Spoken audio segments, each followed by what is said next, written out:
Okay, so let us solve for the mean, median, and mode of this set of data.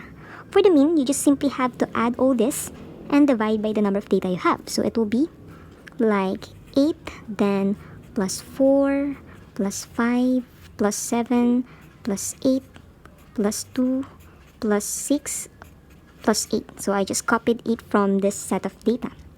Divided by the number of data you have. Just count your values. 1, 2, 3, 4, 5, 6, 7, 8.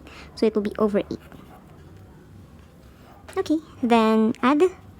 So 8 plus 4 plus 5 plus 7 plus 8 plus 2 plus 6 plus 8.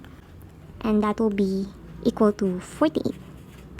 Over this one, 8. Then divide. 48 divided by 8, you will have an answer of 6. So the mean of the set of data is 6. For the median, you just have to locate the middle number. But before you do that, you have to arrange this in increasing or decreasing order. For example, let us arrange this set of data in increasing order. Let's start with the least.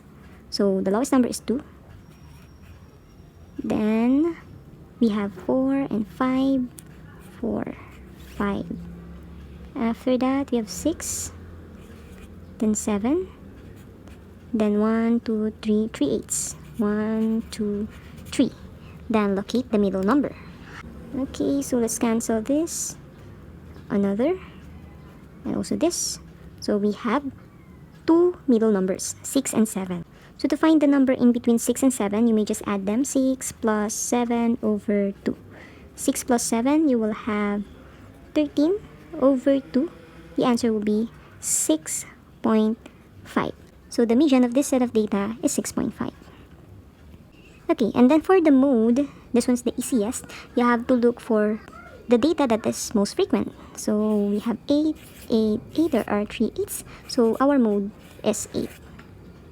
Yeah, that's it.